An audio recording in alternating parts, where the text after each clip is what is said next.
Hey, it's Wes. Before we get started, here is a sneak peek at season 3 of The Unforgotten, coming August 4th. She said to me, Jan, I know he's going to kill me.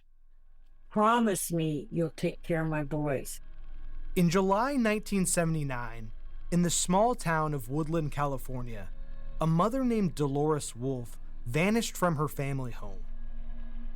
From the very beginning, everyone around Dolores suspected her husband was responsible. He yells at her, I'm going to kill you. Well, I didn't think much of that. I should have said right then and there, if she dies, you die. Carl Wolf had brazenly threatened to kill his wife Dolores for years. He said, I know a way to do it and not get caught. Right away, I just said my dad did it. They told us that our mother was gone and she was never coming back. I called him up on the phone. I said, Wolf, you killed her. You know it, I know it, and everybody else knows it.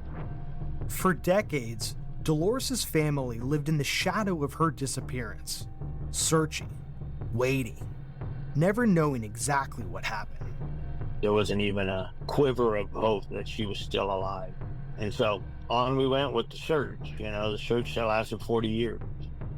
Her loyal family was desperate for answers. They refused to let her story be forgotten. So we said we were going to start a holy reign of hell on him. Well, you got two choices, Wolf. You can tell me or the police tomorrow where she's at, or I can blow your head off. I'm Kyle Bonagura, and along with my colleague Adam Rittenberg, we've spent years reporting about the decades-long odyssey Dolores' family endured as they searched for answers.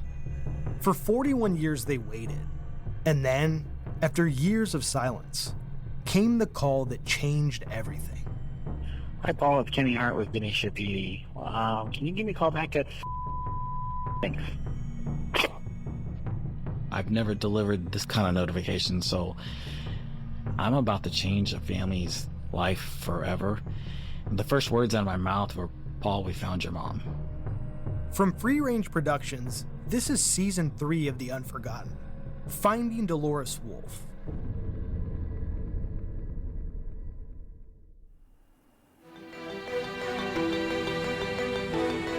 Hey, Carol, how's it going? Hey, Wes, it's going really well. A little hot this summer, but that's Austin, Texas for you. How are you? I am in nice and cool Colorado. Got out of Texas for a few days, but we're heading back pretty soon. Oh, well, try not to gloat. Yeah. Well, I'm really excited about this bonus episode of The Unforgotten that we have lined up today. And I've been calling it the crossover event of the summer, but my wife rolls her eyes every time I say that, so I think I'm going to have to let that go. But in this episode, we are going to talk about season 3 of The Unforgotten, which is coming out right around the corner on August 4th. That's a Monday.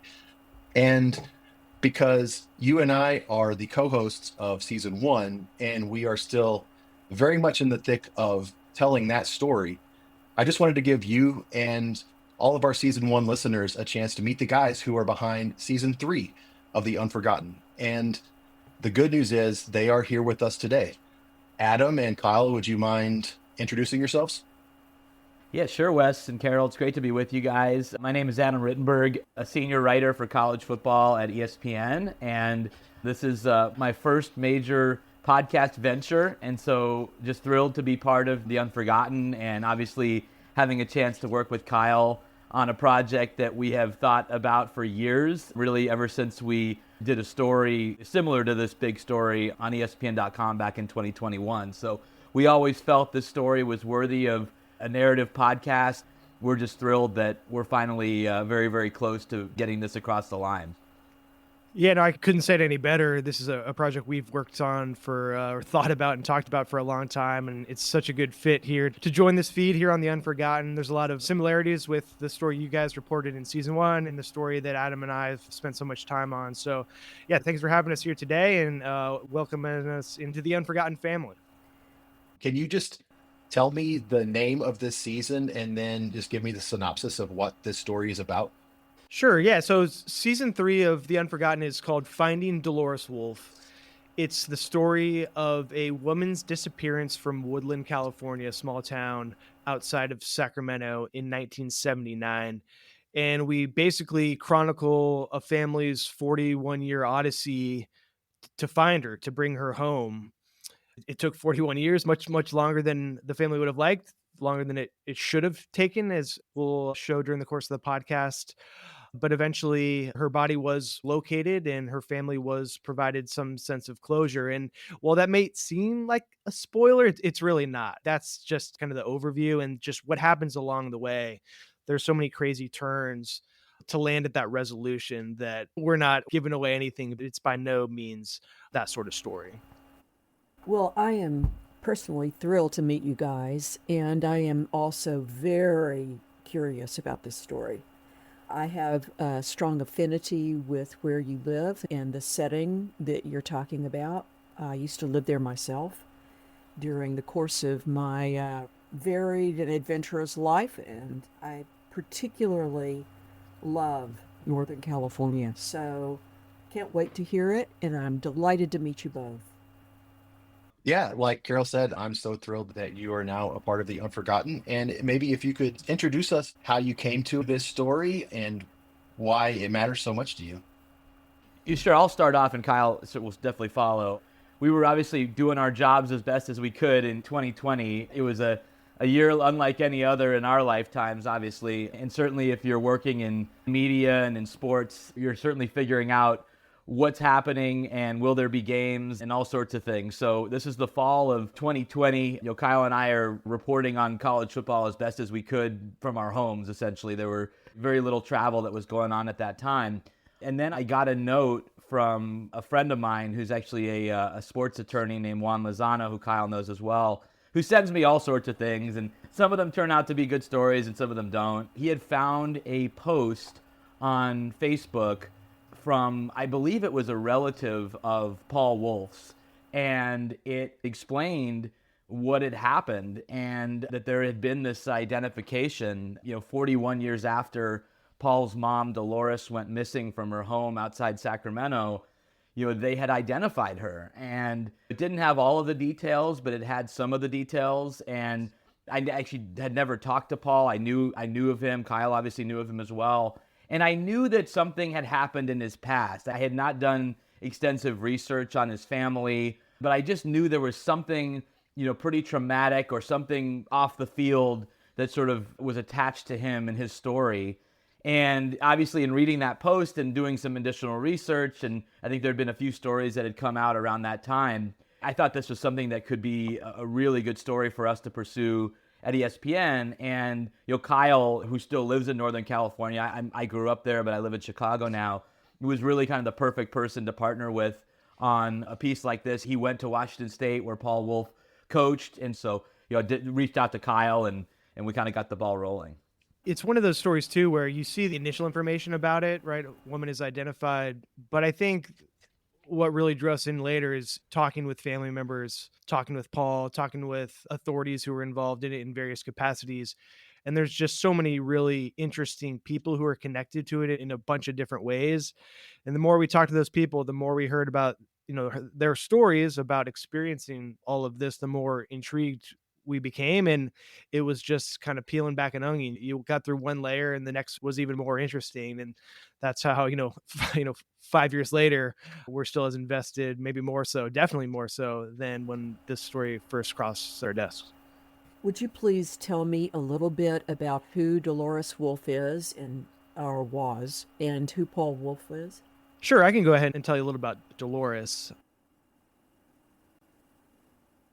So in 1979, Dolores Wulff was 45 years old. She was the daughter of Portuguese immigrants. Her parents immigrated to Northern California from the Azores, which is a small chain of islands off the coast of Portugal. Her father, one day got onto a steamship, crossed the Atlantic, and made his way all the way across the country.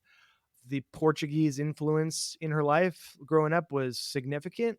That was her first language. She was held back in school as a young girl because she was still learning English. Everything was Portuguese at home. So it was always kind of held back a year.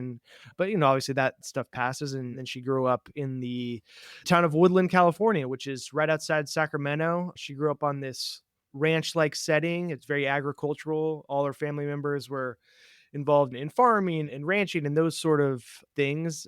By the time she's 45, she's a mother of four. She has three boys and a girl. Her oldest son was recently married. He was in his early 20s. Her daughter, Anna Marie, was just about 19 or 20 at this point. Also just had moved out of the house recently. And then there was the two young boys who were still at home, Tom, who was 16, and Paul, who was 12. And, everyone you talk to about Dolores, they all say the same things: big smile, big toothy smile, loves to laugh, very funny, always ready with a joke, quick wit, those sort of things. But more than that, she just loved her kids and loved her family, and everything she did in her life revolved around that. Really well thought of in the community, was a secretary at a local high school, secretary for the principal, just had a really bubbly way about her in this kind of small town in Northern California. But everyone you talk to says Paul was the baby. Paul was her pride and joy. And he later became a prominent football coach. And Adam could kind of walk you through a little bit of what he's been through. Right. So Paul obviously was 12 when this all happened, but developed into a really talented high school football player. Actually, much like his father, Carl Wulff was on the same track to possibly play college football before he had an injury off the field later in high school. But Paul, was an offensive lineman. He went to Washington State University up in Pullman, Washington, in the corner of the state, and ended up playing for some really good teams up there, including the 1988 team that went into the Rose Bowl and upset UCLA when UCLA was number one. And then Paul ended up entering coaching and ended up becoming a head coach at Eastern Washington and then at a Washington State. And at this time, when this all happened, he was an assistant coach at Cal Poly University down in San Luis Obispo, but now he's the head coach there. And in between, you worked for the San Francisco 49ers and you kind of bounced around coaching offensive line at different spots. And so, when we did our original piece, certainly he was the focus because of the sports connection and is definitely a big part of this story. But as Kyle referenced, there's so many other people that have incredible backstories and perspectives that we're going to bring out in this podcast in ways that we couldn't for our digital piece for ESPN.com. So essentially, what pulled you guys into this story, because you're both sports guys, sports reporters, was football, right? Right, yeah. It came across my desk, Carol, really because of Paul Wulff and the fact that this was his mother, and we could still tell the story for ESPN because it involved a college football coach, not necessarily a prominent coach, but someone who had been a head coach in the Pac-10, or was a Pac-12. I don't know if it changed over yet, Kyle, by that time, but certainly somebody who had rose up the coaching business at least. So that was our entry to the story. But as we found out very, very quickly, there were a lot of other people and elements of the story that made it worth telling on a grand scale. So football pulled you in, but it started you on a long journey to tell the story of a very long journey that a family had to go on and endured for 41 years, correct? Yeah, no, that's right. That's a perfect summation of kind of the process here. This story isn't a story. The broader one wasn't something we told at ESPN. It's just like it diverted from sports very quickly. There's the Paul connection, and it's such a good story that we were able to write about Paul and spend a lot of time working on the story about Paul. But there's really the connections to sport, and there's some loose ones along the way, pretty much end there. This is very much a story about family, about, generational trauma, about never giving up, hope, all those things, police procedural. There's so many different elements here that we just, fell into, were transfixed by, and have been for a long time. So yeah, certainly a long journey for us, but a longer journey for the family. Wow. Oh, this is fascinating because, I've had a similar experience with the story from season 1 that Wes and I have been reporting on now for quite a while, and it just keeps opening up more and more corridors and more doors to open and revelations to find behind those doors. And it sounds like you guys have had the same kind of experience. It's always fascinating to discover that one single solitary event might seem isolated at the time, but in fact, the repercussions, it's like sound waves or the circles of water waving when a stone is thrown into a pond. Just keeps going on and on and on, and makes us realize how absolutely connected we all are and interconnected we are to one event that might seem all alone, but in fact it never is. Yeah, that's exactly right. I mean, you start chasing one story and you get turned on to another aspect of it, and that takes you down another corridor that might lead you places that you wouldn't have expected. This story, we found ways to incorporate, stories about covert missions in Vietnam. The Little Rock Nine desegregation of schools in Arkansas finds its way into this story. There's a Kim Kardashian reference in this story. All of these things are somehow related to Dolores Wulff and her disappearance. And more than that, it's her family. She was Dolores Rocha before she was married. The Rocha family is a big part of this story. There's a lot of really fascinating individuals as part of that clan who are, I think this is something Adam and I have joked a lot about, is just some phenomenal storytellers too, right? It's not that they have great stories to tell, it's that they tell them well. And so it allowed Adam and I kind of to sit back and let these people who have these really interesting experiences share them with everyone else. Well, it sounds incredibly rich as well as very sad, and I can't wait to listen to it. I really am eager to hear what you guys have to tell. That's something that I've actually thought about too, is like, it's such a good story just in terms of twists and just stuff that you wouldn't necessarily hear about, but it is sad. And I think that's something that we took a lot of pride in while writing the script and telling the story, is that you can't be too excited about it too, because, this is a terrible thing happened. There was a lot of trauma that was experienced on multiple levels by multiple people. And we were very cognizant about being careful in how we shared those stories.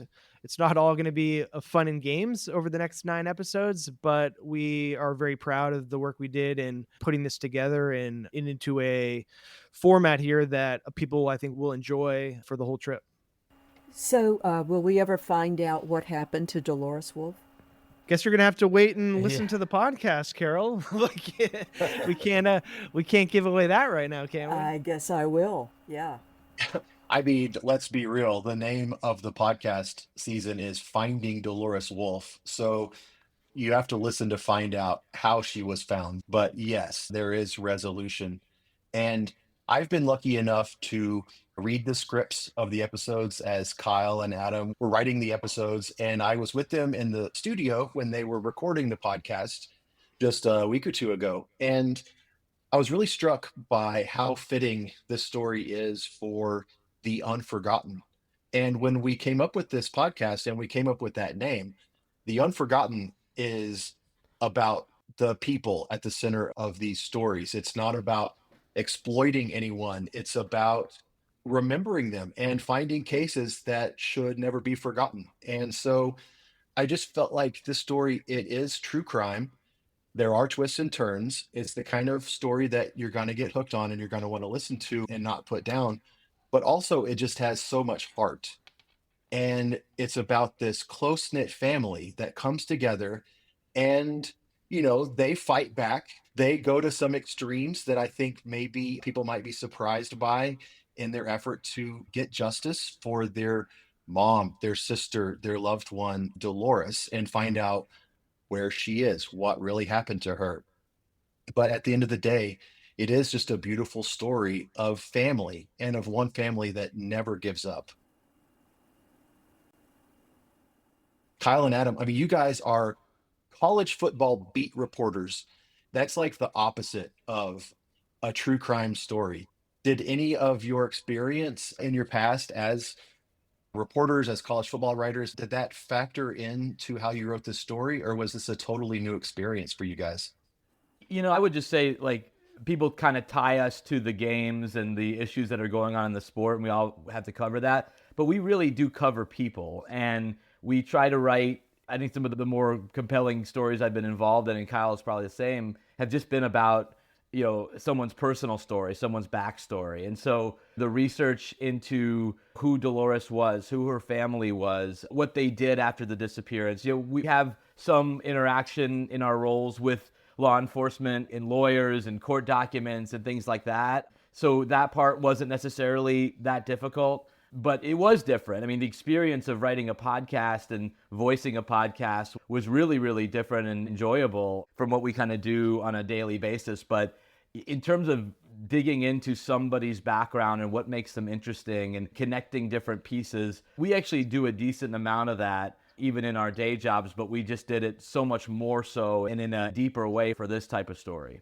Yeah, I think that's right. I think the biggest difference wasn't necessarily like the topic, right? Or like that it's a true crime story versus a football story. It was really just presenting a story in a podcast form is certainly a new experience, and the freedom to kind of go deeper than we usually would was a really cool experience putting this thing together. And I know Adam had a lot of fun with it. I had a lot of fun with it. It allows you to really leave no stone unturned, right? We have the kind of the space to really explore tangents to the main story, which isn't usually the case. Of course, trying to, record those down in Austin with you was new and different. So hopefully that part of it worked out as well. Yeah, you guys have done an excellent job, and I can't wait for listeners to hear the show when it comes out on August 4th. Maybe do you want to just say a little bit more about Dolores and her family situation, like leading up to her disappearance? So I think one thing that's important for listeners to realize is just the dynamics around Dolores and her family, because it really struck us as we reported the story and obviously put the podcast together that, and this is where maybe Kyle and I are, or at least I can speak for myself, I'm maybe a little bit naive. I think of a woman who goes missing and my mind automatically goes to, oh, she's isolated. She doesn't have anyone to turn to. She's on her own. And maybe that is naive, or maybe that is more common than not. I think what struck me about Dolores' story is that she was just the opposite. She was surrounded by family. Her life was really revolved around her family in this larger kind of Portuguese American community in this rural area next to Sacramento.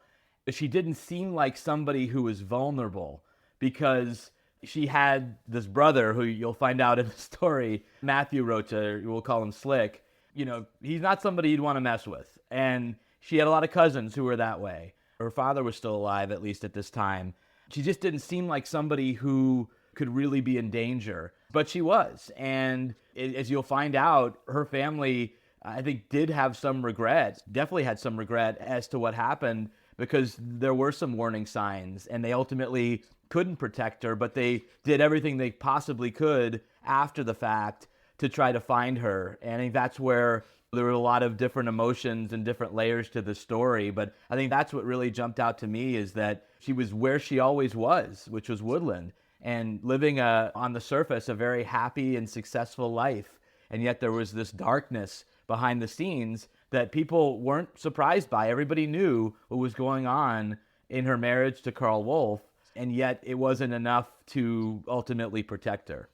Okay, you guys are really whetting my curiosity a lot by what you've just said. Don't tell me any more about the darkness, because I really want to take this journey with you. I love the fact that by starting to listen to your podcast, I'm going to be going on a trip. Very true. One of the interesting things for just my personal background, I've been a reporter and writer in Texas my whole life. Every podcast I've made has been a Texas story. I've worked for both of the biggest Texas magazines, and I don't think I've ever written an article or a story or anything that didn't have some connection to Texas. And there is a small connection to Texas in this story, but really it's a California story. And I thought people might like to hear how you guys and I even got connected. So I'm from Kilgore in East Texas, and I went to junior college there, and we had a dynasty student newspaper, just a college powerhouse newspaper called The Flare, where a lot of great journalists came through. And one of them, 3 or 4 years ahead of me, was the editor of the paper named Dave Wilson. And he's an East Texan who went on to great things. And he has worked as an editor and writer for ESPN for many years. And so you guys both work with Dave, and he's this like jovial, friendly, just kind of big personality guy. And you had been wanting to, you'd written this article for ESPN.com. You wanted to go deeper and broader and tell the story of this family. And so Dave is the one who knew me and he connected you to me.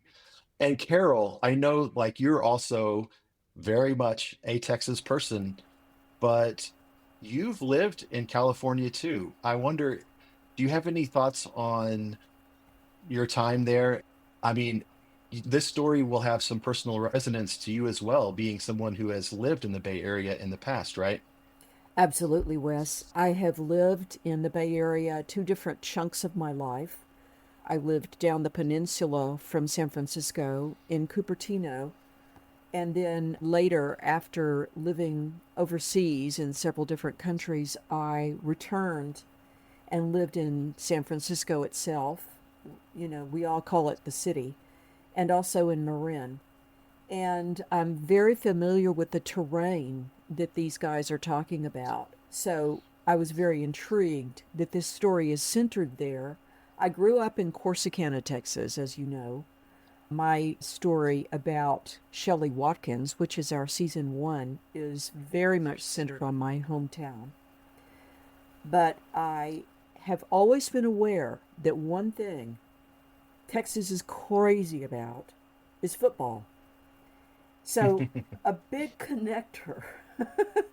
The fact that this story originates with football connections is something that I think every Texan listener is going to relate to, because Texans are fanatical about football. And everything from Friday night lights to all of our Friday night experiences growing up in this state will connect us to the football aspect of the story and what happens within the family of the Wulffs, as far as what I'm understanding Paul Wulff becomes.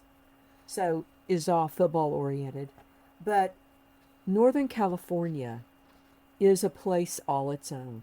It is very distinct from the piney woods of Texas where you come from, Wes, or the hill country where we live now in Austin and just outside Austin. The hills of Northern California look quite different from the hill country that we know. And it's beautiful, it's spacious, it has a much more temperate climate, a very different cultural atmosphere. And one of the things I've always loved about Northern California is the welcoming of immigrants. You know, there's a big Portuguese immigrant community, a long tradition, Italian, of course, especially in North Beach in San Francisco, the Chinese community, which is far more North Beach oriented these days. Just a huge catalog of welcoming and successful immigration stories.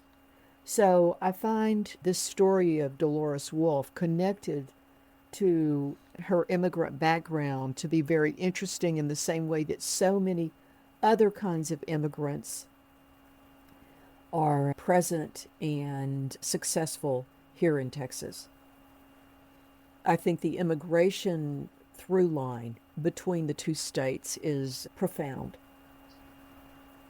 Yeah, I think our listeners will be fascinated to drop into this world that in many ways will sound very familiar, but in other ways will be new to them. I also think it's pretty funny that Kyle and Adam, being Northern California guys, had to come to Texas to record the podcast. And Adam, you're finally learning how to use y'all appropriately, right? That's right. And you know, I would say this, Wes, I'm not breaking any news here, but everybody on the ESPN staff, college football staff, knows way more about Kilgore, Texas than they should because of Dave Wilson. So we are very educated on that place and the junior college and his dad's auto dealerships and all the connections to college football. I mean, Dave is like an encyclopedia of Texas and college football things. So even though certainly neither Kyle nor I are native Texans, we feel a connection to the area largely through Dave and some of the other folks we work with at ESPN over the years. I need to hear you both use the word y'all in a sentence. Kyle, you go first. Kyle, go first. Y'all have been so good to us today, just having us on and inviting us onto the feed to talk about season 3. We appreciate y'all and look forward to having our relationship grow. Oh, well done. Okay. Adam, you. Yeah, and I certainly appreciate y'all as well, and y'all listeners, and y'all accommodations and everything else that you've done for us to help get this podcast over the line. I had to catch myself a few times, though. It isn't natural yet, but maybe by the time season 3 of The Unforgotten is over, I'll have the y'all down as a natural part of my speaking pattern. I'll say this, it is interesting how quickly your body wants to say it while in Texas and you start hearing it from other people. It does feel like people just pick it up almost immediately when they land. It's almost like part of your vocabulary at that point. I think you're absolutely right. You know, I grew up saying y'all, of course. And then when I moved first to Northern California and then later overseas, I had to unlearn y'all. And once I got back to Texas, I reincorporated y'all because I knew I was on safe ground again. But believe me, in England or Italy or New Zealand, or which are some of the places I've lived, you say y'all and you're just going to be looked at cross-eyed. Yeah, I have kind of a funny story about East Texas accents too. When I was a freshman at Kilgore College, I got a free dorm room, and my neighbor in the dorms was a theater major, and one of the first classes he took was voice and diction. And that's when we learned that we had East Texas accents. And so I remember hanging out in his dorm room practicing losing our East Texas accent. And so now I kind of code switch a little bit. I feel like a lot of times if I'm talking to someone who's not from Texas, then I kind of slip into that other, voice. And then a lot of times as I've kind of gotten further in my career, people sometimes are disappointed. They say, "Why don't you sound enough like a Texan?" And I said, "Well, give me a beer or two and then it'll come back out." But I think that y'all are well on your way to being honorary Texans. So I'm so grateful to you for putting in so much effort and research and care to telling this story so beautifully. And I cannot wait for our listeners to go on this journey with you. So, Kyle and Adam, thank you so very much. Yeah, thank you, Wes. Thank you, Carol. And this has been fun. Yeah, no, I really appreciate you both, and we're really thrilled to be able to share this story with your audience and have them, understand, I guess, why it's been so impactful for us in our careers. I can't wait to listen to it and to enter this world that you create through this story. The Unforgotten is a free-range production. Season 1, The Labor Day Ghost, was created by Carol Dawson and me, Wes Ferguson. Season 3, Finding Dolores Wulff, is created by Adam Rittenberg and Kyle Bonagura. This episode was produced by me with additional editing from Aislinn Gaddis. Our theme song, Ghost, is from Will Mechatron Jones. Thank you for listening. We'll be back soon.